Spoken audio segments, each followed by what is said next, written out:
ये गवार औरत हमारी माँ है। रुला देने वाली कहानी। सुनिए जी, वो मेरे बाबूजी अपनी प्रिया के लिए कोई लड़का बता रहे थे। सकुचाते हुए मीना जी अपने पति सुभाष जी से बोली, तुम तो रहने ही दो, जैसे तुम्हारे माँ बाप ने तुम जैसी गवार औरत मेरे पल्ले बांध दी, वैसा ही कोई रिश्ता मेरी बेटी के लिए भी बताया होगा। तुम लोग मेरे और मेरे बच्चों के मामलों में ना पड़ो, यही ठीक रहेगा। अपने बच्चों का भविष्य मैं खुद तय कर लूँगा। ज़्यादा बकबकी तो तुझे भी तेरे बाप के घर भेज दूँगा। अकड़ते हुए सुभाष जी ने एक पल में अपनी पत्नी का मुंह बंद कर दिया। मीना जी अपनी बेइज्जती तो रोज ही सहती थी, लेकिन अपने माता पिता पर कसा गया तंज उनकी आंखों को भिगो गया। फिर भी वो चुप ही थी, क्योंकि आज तक चुप ही तो रही थी। बच्चों को पैदा करके पाला पोसा जरूर था, लेकिन हक जताकर उन्हें अपने बच्चे कहते भी डरती थी। हाँ, एक बात की संतुष्टि जरूर थी कि उसे भले ये सम्मान नहीं मिला, लेकिन उसके बच्चों को पिता का प्यार और सहयोग जरूर मिला था।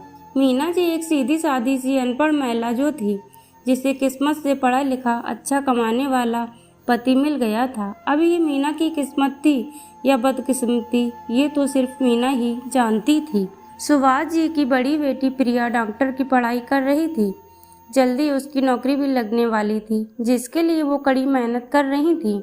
सुभाष जी को अपनी बेटी पर बड़ा गर्व था। आखिर माँ के अनपढ़ होने के बावजूद बेटी आज इस मुकाम पर पहुँच गई थी, जिसका पूरा श्रेय वो खुद को ही देते थे।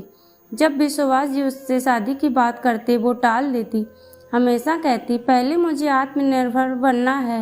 एक बहुत ही अच्छा रिश्ता आया। सुभाष जी इस बार प्रिया से बात करने से खुद को रोक नहीं सके। बेटा, बहुत अच्छा रिश्ता आया है तेरे लिए। उन्हें तुम्हारे पढ़ने और नौकरी करने से भी कोई दिक्कत नहीं है, तुम बस हाँ कर दो। प्रिया चुपचाप बैठी रही, जैसे उसने कुछ सुना ही नहीं। मीना जी दरवाजे की साइड में खड़ी देख रही थी, तो उनसे रहा ही नहीं गया। प्रिया, तेरे पिताजी कुछ पूछ रहे हैं, जवाब दे बेटा।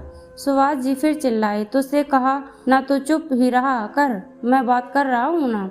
मीना जी को फिर चुप कराकर सुभाष जी अपनी बेटी प्रिया से बोले, बता बेटा क्या बात है, आखिर क्यों तू हर बार शादी करने से मना कर देती है।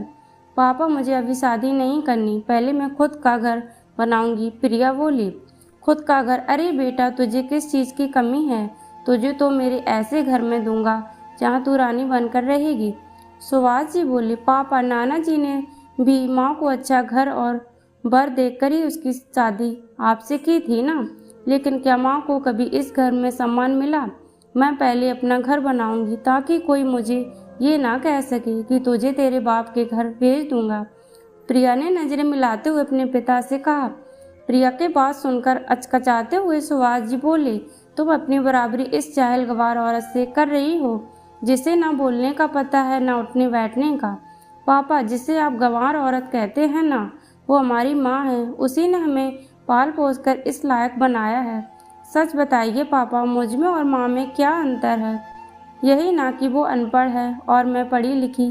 शादी के बाद जाऊंगी तो मैं भी पति के घर ही ना। यदि कभी मेरे पति को ऐसा लगने लगा कि मैं उसके लायक नहीं हूँ, तो वो भी मुझे बात बात पर बाप के घर भेजने की धमकी देकर मेरे आत्मसम्मान को छलनी करेगा।